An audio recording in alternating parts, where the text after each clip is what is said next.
قربانی کا بیان۔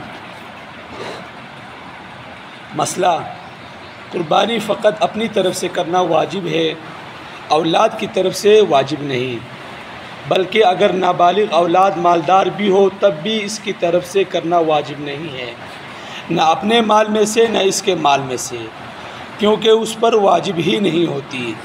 لیکن اگر باپ اپنے مال میں سے اپنے نابالغ اولاد کی طرف سے دے تو مستحب ہے۔ بیوی اولاد مالدار ہو تو ان کی اپنی طرف سے قربانی کرنا واجب ہے۔ اگر اب اولاد مالدار ہے اور بالغ ہے تو وہ اپنی قربانی کرے گا، آپ کے لیے جائز نہیں کہ اس کی طرف سے قربانی کریں، ٹھیک ہے نا۔ اور اگر نابالغ ہے تو پھر تو ان پر بالکل قربانی واجب ہی نہیں ہوتی۔ اگر آپ کر دیں گے اپنے مال میں سے تو ٹھیک ہے، ہو جائے گی، مستحب ہے، لیکن آپ پر واجب نہیں ہے کہ آپ ان کی طرف سے قربانی کریں، کیونکہ وہ نابالغ ہوتے ہیں۔ مسئلہ، بیوی اور بالغ اولاد مالدار ہو اور شوہر بیوی کے لیے اور بالغ اولاد کے لیے اپنے پاس سے قربانی کے جانور لا دے تاکہ وہ قربانی کر سکے تو جائز ہے۔ اگر اپنی طرف سے کر سکتا ہے تو کر لے، وگرنہ اس پر واجب تو نہیں ہے۔ مسئلہ، جو بیٹا باپ کے ساتھ باپ کے کاروبار میں لگا ہو اور کاروبار میں اس کا اپنا حصہ اور ملکیت کچھ نہ ہو تو اگر اس کے علاوہ بیٹے کے پاس قربانی کا نصاب ہو تو اس پر قربانی واجب ہوگی، اگر نہیں ہے تو واجب نہیں ہوگی۔ اکثر ہوتا ہے ایک ہی دکان میں باپ اور بیٹے ہوتے ہیں، کاروبار شریک ہوتا ہے، تو اگر پیسہ سارا باپ کے پاس جاتا ہے تو قربانی صرف باپ پر ہو، وہ اولاد پر نہیں ہوگی۔ ہاں، اگر اولاد کے پاس اس کے علاوہ تقریباً 1,45,000 یا 1,40,000 سے زائد سامان، یا اس کے پاس پیسہ پڑا ہو، سونا پڑا ہو، یا اگر چاندی پڑی ہوئی ہو تو اس پر علیحدہ قربانی واجب ہوگی۔ اگر اس کے پاس اپنا پیسہ نہیں ہے تو اس پر قربانی واجب نہیں ہے۔ مسئلہ، عورت کے پاس کچھ مال نہ ہو لیکن اس نے نصاب کے بقدر مہر شوہر سے ابھی لینا ہو تو اگر مہر معجل ہو اور شوہر مالدار ہو تو عورت پر قربانی واجب ہے، اور اگر مہر معجل ہو لیکن شوہر فقیر ہے یا مہر ہی معجل ہو، خواہ شوہر مالدار ہو یا فقیر ہو، تو عورت پر قربانی واجب نہیں ہے۔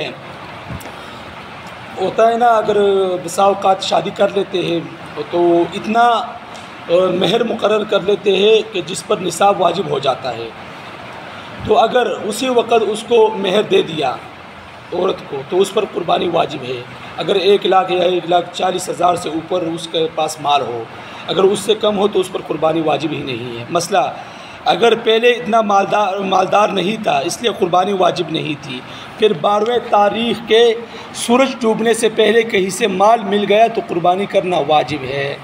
قربانی کے 3 دن ہیں، 10ویں ذی الحجہ، 11ویں ذی الحجہ، 12ویں ذی الحجہ کہ شام تک۔ پہلے دن، دوسرے دن اس کے پاس مال نہیں تھا، تیسرے دن بھی مال نہیں تھا، لیکن سورج کے ڈوبنے سے پہلے یعنی شام کے ہونے سے پہلے وہ مالدار ہو گیا، اس کے پاس کہیں سے مال آ گیا تو اس پر قربانی کرنا واجب ہے، اس کو چاہیے کہ قربانی کرے۔ قربانی مقیم پر واجب ہے، مسافر پر نہیں۔ یہ تو آسان مسئلہ ہے۔ مسئلہ، قربانی کے تینوں اقامت کا ہونا شرط نہیں ہے۔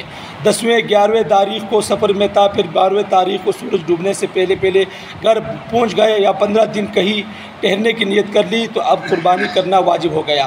مثلاً بسا اوقات ہوتا ہے کہ گھر گاؤں میں بھی ہے، ادھر بھی ہے، تو راستے میں جاتے جاتے دن گزر گئے، اگر آپ پہنچ گئے اپنے گاؤں اور وہاں پر آپ کا ارادہ بھی ہے 15 دن سے زیادہ، تو آپ وہاں پر آپ کو قربانی کرنا واجب ہے۔ راستے میں آپ پر قربانی واجب نہیں ہے، ٹھیک ہے نا، راستے میں آپ پر قربانی کرنا واجب نہیں ہے، کیونکہ مسافر پر نہ جمعہ واجب ہوتا ہے، نہ روزہ واجب ہوتا ہے، نہ قربانی اس پر واجب ہے۔ اگر وہ مقیم ہے، کہیں ٹہر گیا 15 دن سے اس کا زیادہ ارادہ ہے تو پھر وہ قربانی کرے گا۔ مسئلہ، 10ویں کو گھر میں تھا، پھر 11ویں کو سفر میں چلا گیا، 12ویں کو سورج ڈوبنے سے پہلے گھر آ گیا تو قربانی واجب ہوگی۔ مثلاً پہلے دن بھی باہر تھا، دوسرے دن بھی باہر تھا، تیسرے کو آ گیا، یا یوں تھا کہ بھائی پہلے بھی دن باہر تھا، پھر دوسرے تیسرے دن گھر آ گیا تو اس پر قربانی واجب ہوگی۔ مسئلہ، اگر مالدار قربانی کے دن گزرنے سے پہلے سفر پر چلا گیا اور باقی وقت سفر میں گزرا تو اس سے قربانی ثابت ہو گئی، اگرچہ مالدار ہے لیکن اس پر قربانی کی نہیں ہے کیونکہ وہ مسافر ہے۔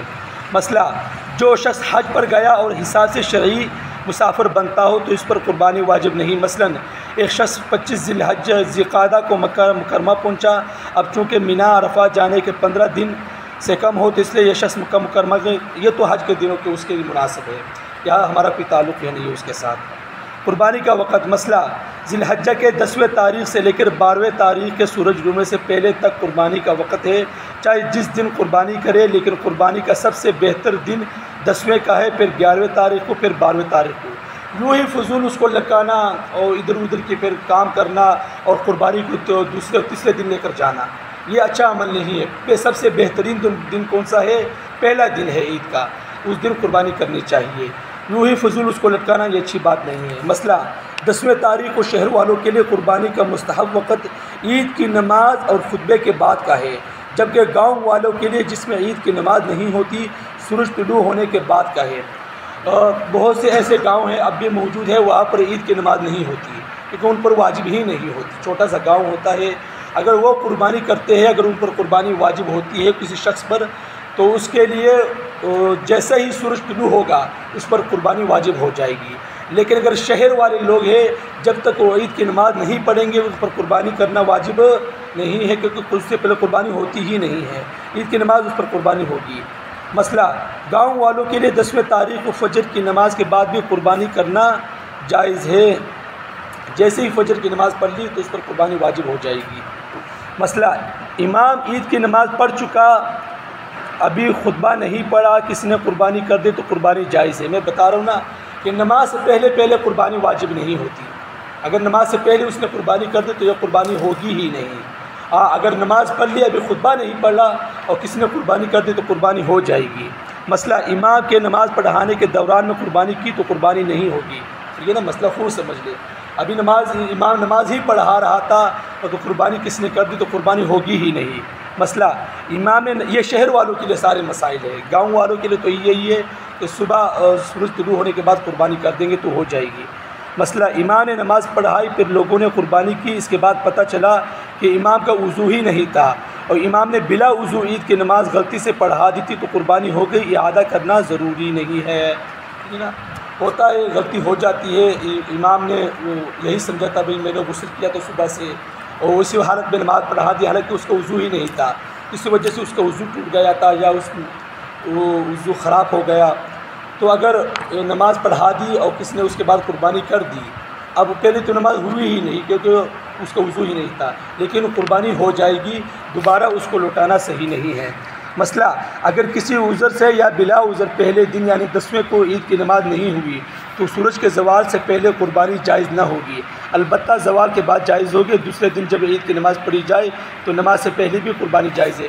مثلا عید کا پہلا دن ہے اور کسی شہر میں نماز ہی نہیں ہوئی، پورے شہر میں نماز نہیں ہوئی کسی وجہ سے بھی، تو 12 بجے سے پہلے، جبکہ زوال کا وقت ہوتا ہے اکثر 12 بجے، 12:10 تو اس سے پہلے قربانی جائز نہیں ہے شہر والوں کے لیے، کہ جب تک زوال نہ ہو جائے یعنی 12:10 کے بعد، ٹھیک ہے نا۔ اور دوسرے دن چاہے نماز ہوئی ہو یا نہ ہوئی ہو، جیسے ہی سورج طلوع ہوگا قربانی واجب ہو جائے گی، قربانی کر لیں گے۔ مسئلہ اگر عید کی نماز ہوئی اور پھر لوگوں نے قربانی کی، بعد میں بات ظاہر ہوئی کہ دن 10ویں کا نہیں 9ویں ذی الحجہ کا ہے اور چاند دیکھنے میں غلطی ہو گئی تھی، تو اگر باقاعدہ گواہی سے چاند کے ہونے کا اعلان کیا گیا تھا تو نماز قربانی دونوں جائز ہے، اعادے کی ضرورت نہیں۔ جیسا کہ پاکستان میں ہوتا رہتا ہے، اکثر ملکوں میں بھی ہوتا ہے کہ گواہی کے ذریعے لوگوں کو بتایا جاتا ہے بھئی ہم نے چاند کو دیکھ لیا، لیکن بعد میں اگلے دن پتہ چلا کہ بھئی چاند نظر ہی نہیں آیا تھا، لوگوں نے اپنی طرف سے ہی گواہی دے دی۔ اگر کسی نے گواہی دے دی، چاہے غلط دی ہو چاہے صحیح دی ہو، اگر کسی نے قربانی کر دی تو قربانی ہو جائے گی، دوبارہ کرنے کی ضرورت نہیں ہے۔ باقی مسائل انشاءاللہ کل پڑھیں گے۔ واخر دعوانا